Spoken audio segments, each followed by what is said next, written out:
It's kind of an honor for me because you guys, there's some professional baseball players right here, I'll tell you right now.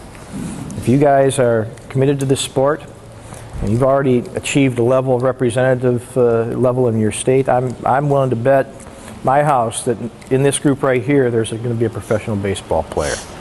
Now as a scout, we start looking at potential professional baseball players when you're about 16 years old. So when you go to that under 16 tournament, 15, 16 years old, that's when we start to take notice.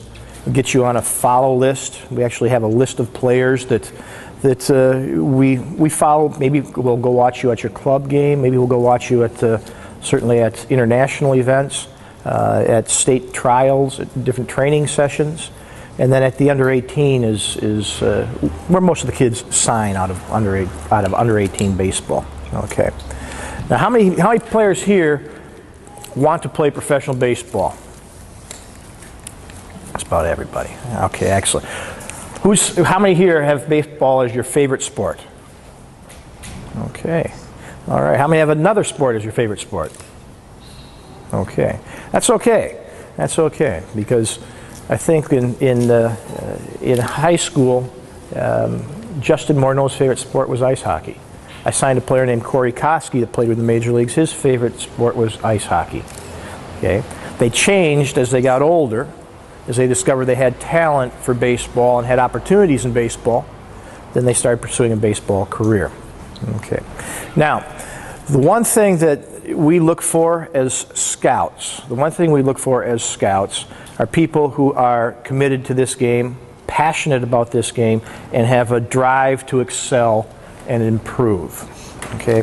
We can tell that at your age. I can tell if you go on, if I watch a training session at the under 12s or under 16s or under 14s, I can tell you which players have a love for this game, have a drive, have a desire to get better at this game. That's evident at your age. Okay, so that's one thing that's absolutely important. You have to have that drive, and the drive to get better. You want to excel. You want to be the best on your team. You want to beat the other team. You want to be the person that drives in the winning run or throws the shutout to win a game. Those things already are taking hold at your age. Okay? As you get older, some of you are going to be stronger, some of you are going to be taller, some are going to be faster. That will determine what positions you'll be able to play professionally. Now at this age, you guys haven't even gone through your growth spurts yet. So when I was 12 years old, I played with somebody who was shorter than me, and they ended up being 6 foot 3 inches tall. They had a late growth spurt. I've also played with some players that were 5'10" when everybody else was about 5'2", and they never got any bigger. So you're going through a period right now of growth. Your bodies are changing. Okay, but the one thing that is going to be a constant is the way you approach this game, the way you approach baseball, the way you approach athletics, the way you approach competition. Okay. You have to want to succeed. You have to want to compete. Okay. You can do that now. Okay. Now, once you are fully grown, once you go through the growth spurts, once you develop strengths to play the game at a higher level, there are certain things that scouts look for in particular. You know, if you're a hitter, we break up 5 different categories that we look at. We look at hitting ability. That's your ability to hit the ball. Batting average, I guess, is the best way to put it. We look at power, how far you can hit the ball. We look at guys who we look for guys who can hit home runs. That's important. Hit the ball over the fence. We look for running speed. Everybody has a stopwatch, and we'll measure you from home to first base. And the average major league speed for a right-handed hitter from the right side of the box is 4.3 seconds. For a left-handed hitter, it's about 4.2 seconds. So we look for speed, running speed. In a 60-yard dash, that correlates to about 6.9 seconds. Not on first move, but on the drop of the hat. Okay, there's different ways of measuring it, but we measure, with Minnesota Twins, I click my stopwatch as soon as the starter drops his hand. Okay? That's 6.9 seconds. We look for fielding ability, and that's your ability to catch the ball. How good are your hands? How good are your feet? Okay? How quick can you transfer the ball from your glove hand to your throwing arm? Okay? How much lateral range do you have? If you're an infielder, how far can you go to get a ball to your left, to your right? If you're an outfielder, can you catch a ball over your head? Can you come up in and get a ball? We look for fielding ability. We look for people who are in the game defensively. You know, I can go out and tell you right away after infield, outfield, which guys are the better fielders, just from the way that they stand and get prepared. You know, they're in the game. They're waiting for the ball to be hit to it. They want the ball to be hit to them, and they're expecting the ball to be hit to them. They're getting ready for that. I've seen players that, you know, when you stand about like this. I had to go see a player in Elizabethton, New Jersey, and he was a beautiful looking prospect. He was about 6'4" tall, and he was extremely athletic. He could throw. He had a hose. He could hit a ball a mile. But when it came to fielding, his fielding position was like this. And it stayed like this. I actually counted the number of batters before he actually moved his feet. And he went through 4 batters before he even moved his feet. He didn't even do that. He just stood there like this. What does that tell you? Yeah, that tells me that he's not that interested in fielding. With all the other stuff that he has, all the wonderful tools he has, he's not that interested in fielding. And it soured me on that prospect. I didn't think he had a chance to field. I also showed a little bit about his care toward the game of baseball. He didn't care whether or not a ball was hit to him. He wasn't ready for it. He wasn't interested in fielding. Those attitudes show in the field. I can tell you that those guys who are in the game and they look like greyhounds getting ready to pounce. Those are the guys that want to get the ball.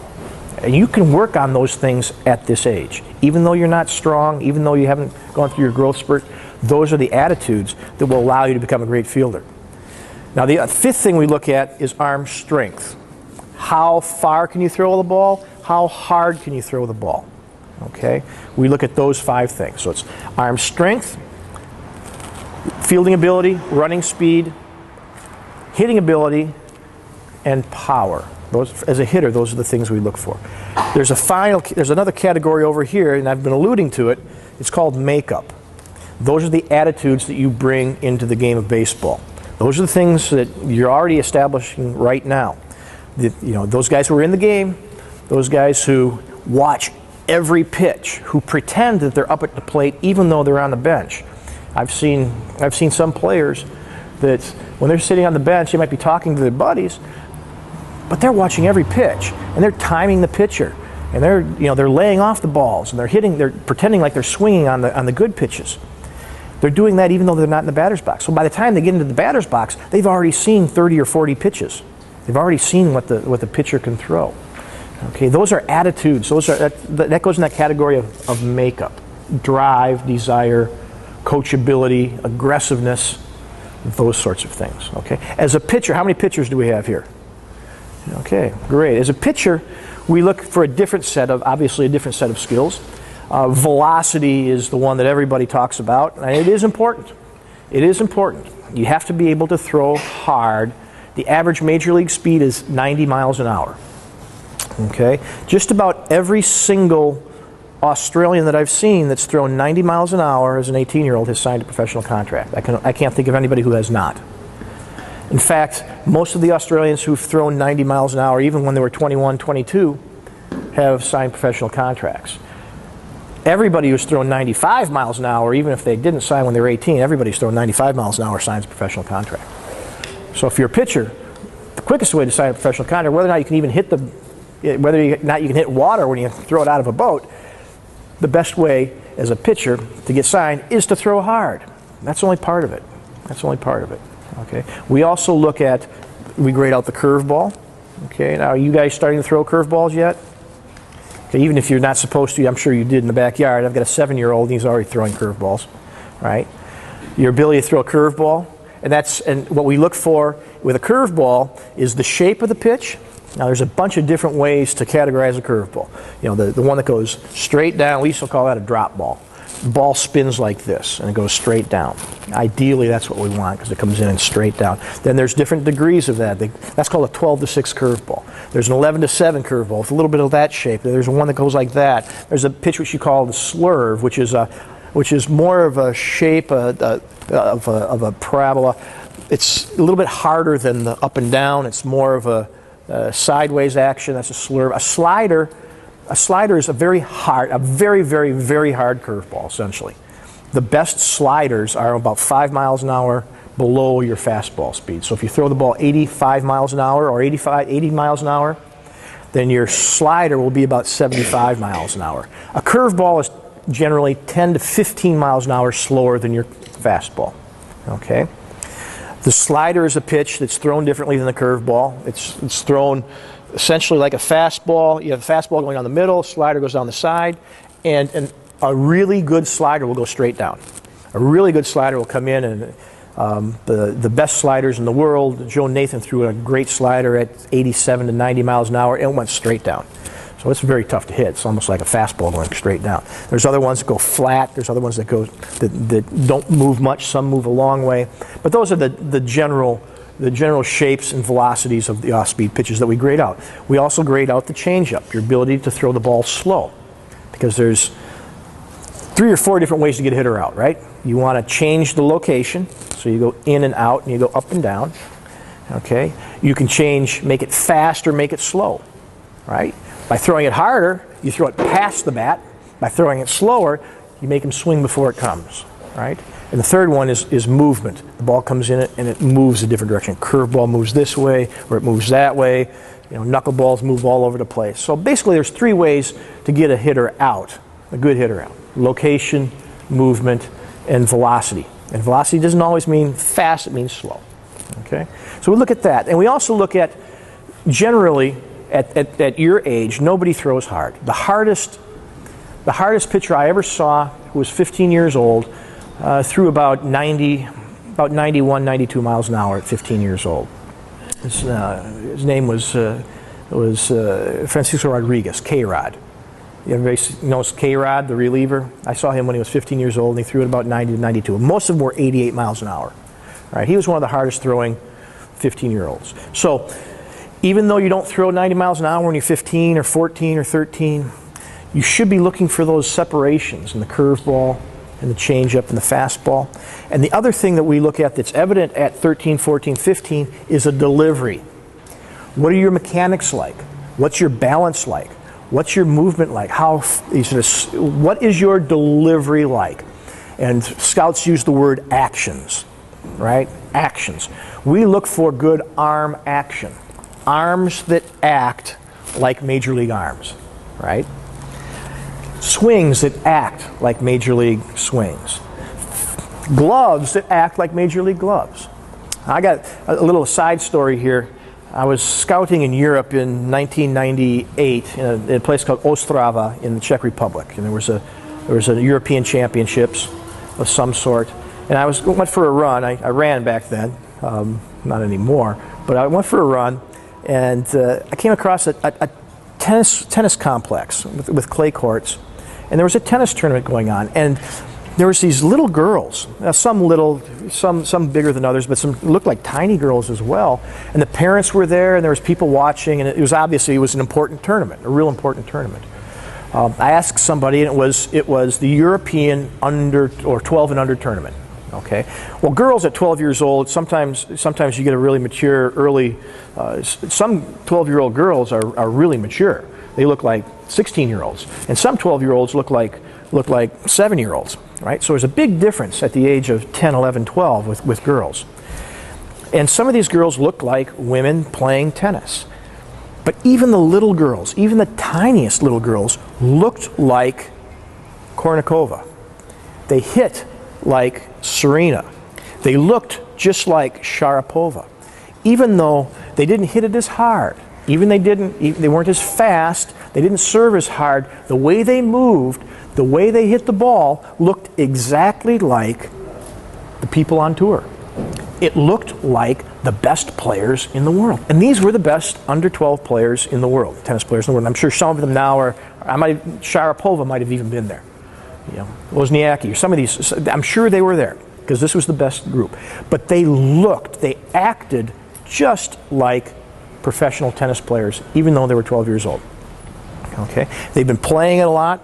They practice every day, and unfortunately, I saw one poor little girl got beat and walked off and got hit over the top of the head by the father. Was upset that she got beat because in Eastern Europe that's the only meal ticket. That's the only way for her to support her family is through professional tennis, and they lost, and Dad didn't like that, which is too bad. It was a wrong attitude. But these girls acted just like professionals. Okay, you can develop these actions at this age. Okay, so we look at the tools and then we look at the actions. We look for deliveries that look like major league deliveries. We look for arm actions that look like major league arm actions. When I signed Grant Balfour, he was throwing 84 miles an hour. He's touched 100. And I originally signed Peter Moylan. He was throwing 78 to 84 miles an hour. I signed a player named Darren Fidge when he was throwing about 81, 82 miles an hour. I've signed Tristan Crawford when he was throwing 84 miles an hour. He touched 95 miles an hour. And Brad Thomas came to us. He was 84 to 87 miles an hour. He's touched 98 miles an hour. We have a lot of pitchers who have really developed arm strength in our system.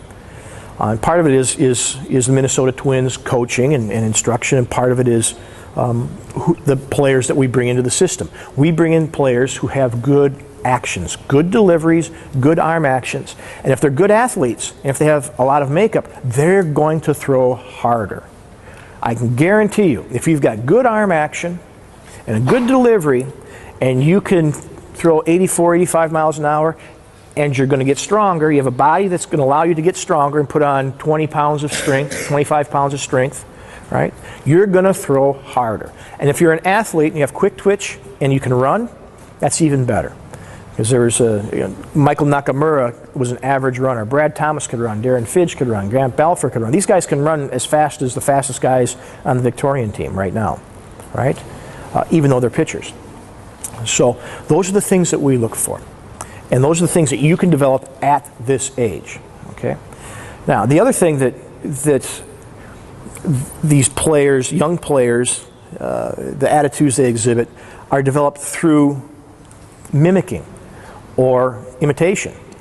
You develop actions by acting like somebody else, right? My son is acting like a guy down the street I don't want him to act like. And he's big and strong, and he wants to be, so he's starting to act like him. I don't like that. Right? But when he starts acting like his favorite footy player, when he starts kicking like his favorite footy player, when he can do an impersonation of Mitchell Johnson's horrible arm action, and he can do Shane Watson, and he can do all sorts of different arm actions as bowlers, because he loves watching cricket on TV, and he tries to imitate them after he sees them. You should be doing that in baseball. You should be watching baseball and trying to swing like your favorite players. Trying to have a delivery like your favorite pitchers. So don't just watch the ball when you're watching a game. Watch how the fielders get ready, get set up. Watch how they interact in between pitches. Watch everything they do, even when they're in the dugout. How they sit, what they're, when you become totally absorbed with the game, then you're going to start to develop those actions. Okay? I had when I was in Canada, there was a very famous Canadian hockey player. He was the greatest goalie in Canadian history, and his son played baseball, and his son loved baseball, and he was so famous that he was like the Chappells, or he'd be like Shane Warne or something. But if he was at a game, he had to go someplace else because people would really bother him. Well, I was out getting in center field watching a player, because sometimes I'd like to see players from different angles. And I was watching his son, but there was also a first baseman on his team that could really hit. He had a beautiful swing, had a lot of power. He could hit the ball forever. Well, I met this man out in success, right? So if you have a dream and the ball goes through your legs, and you know it, and stay asleep a little bit longer and make sure you make the play the next time. You can do the same thing when you're actually playing the game. When you swing and miss, you go back to the dugout, you strike out, go back to the dugout, sit down, and dream about hitting the exact same pitch. And being successful this time. It's called visualization. Visualization is extremely powerful tool, okay? And that's something you can do right now. You can do right now. All it is dreaming. It's daydreaming about playing baseball. It's daydreaming about hitting, daydreaming about pitching, daydreaming about fielding. And the more you can do it, the more it'll upset your family and your teachers, but you will become baseball players, and you'll start having the actions of professional baseball players. Okay? You got any questions at all? No? How many guys have actually dreamed about playing baseball? All right. You've all done it. Absolutely. Absolutely. So I'm going to encourage those dreams. I'm going to encourage you to watch TV, but don't watch cartoons. Watch baseball. Watch baseball players. Go online, and through YouTube is a wonderful tool. You can YouTube hitting, and you can come up with 20,000 different schools, and you can come up with, there might be 100 million hits on baseball. Go through it and try to look at different swings. Look at Alex Rodriguez's swing. Look at Justin Morneau and Joe Mauer. Look at all those people's swings. So you can study it, start dreaming about it, and continue to do the things. The things that, John, you're going to learn here are the things that they still do in the major leagues. Hitting off a tee, that's T-ball, right? Joe Mauer does it every day. And he hits off a tee. Man, one of the most exciting things I've ever seen in baseball as a scout was Joe Mauer hitting off a tee. Sounds crazy. Joe Mauer hitting off a tee. He put on a show down at Instructional League, just hitting off a tee. He had 15 people watching him hit a ball off a tee.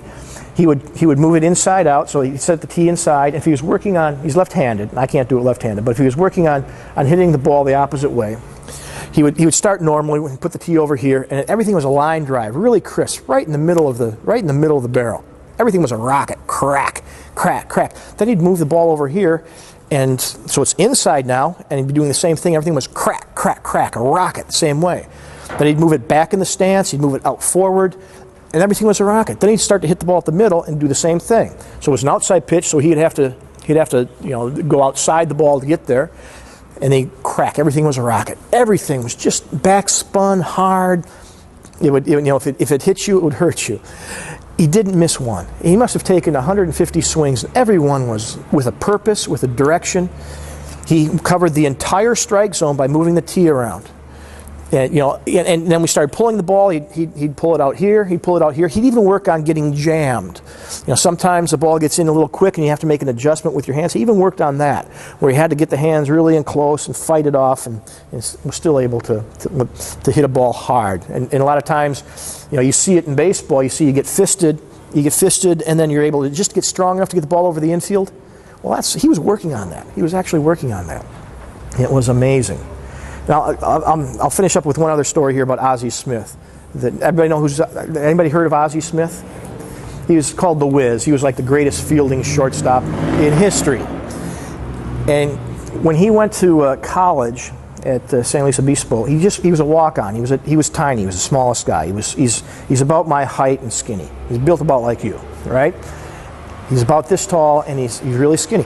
When he walked on to San Luis Obispo as a shortstop, the rest of the players thought it was the bat boy, right? And this is in fall practice. In the United States, you have fall practice, and then the season's in the spring.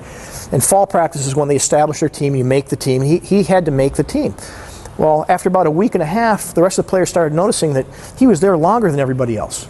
Everybody else is going back to the shower, and he was still taking ground balls. Still taking ground balls. After 2 months, they realized that he was going to be their starting shortstop because he was better than everybody else. And he still worked harder than everybody else. So when he became the starter that year, he didn't slack off and become just another guy and go up and like everybody else and go to the showers when it's time to go to the showers. He still spent another hour fielding balls afterwards. Okay?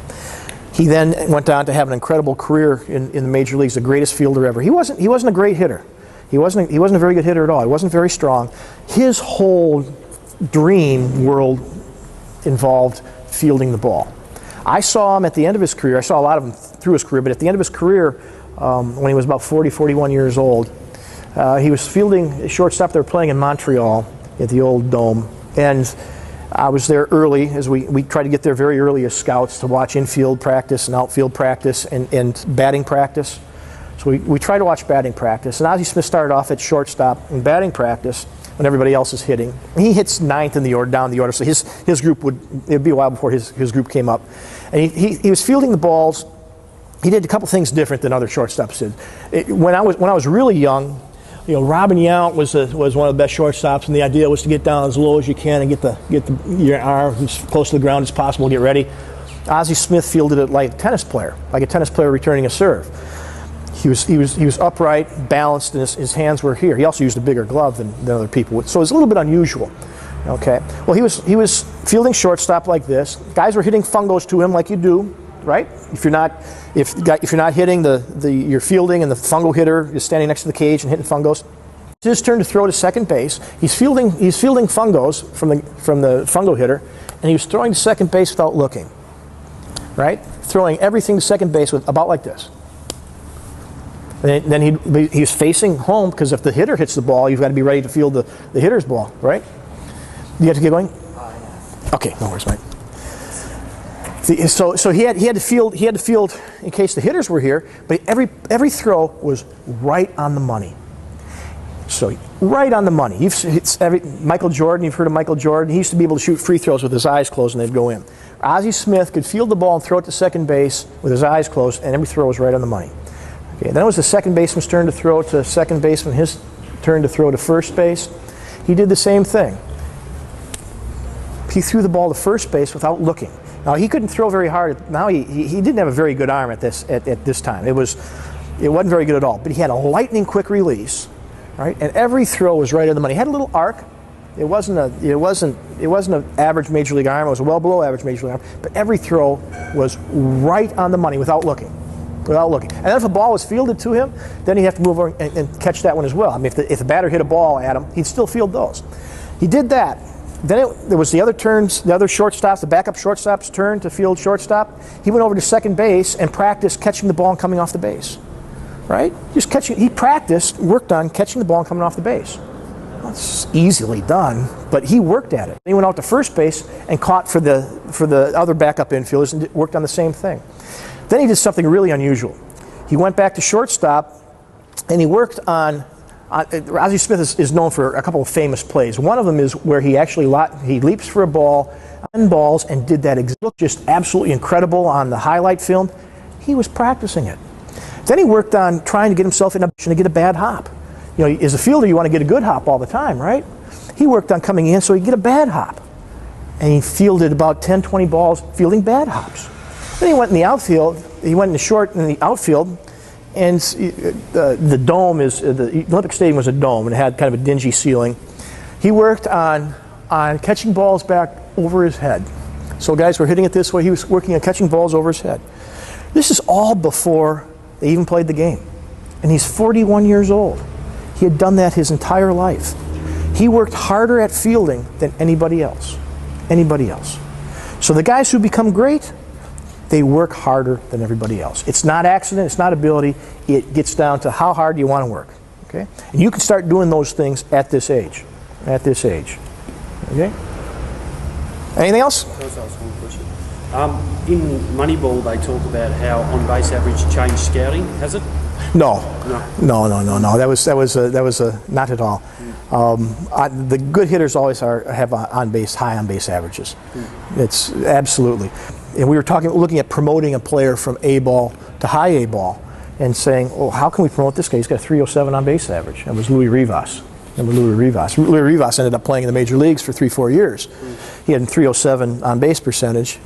So, and that was a point of concern. He needs to see more pitches. He needs to do that. It hasn't changed. It has not changed at all. It's become sexy, I guess. It's become the flavor of the month for quite a few reasons.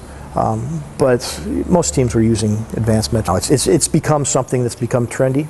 But no, we've always used it. Thanks.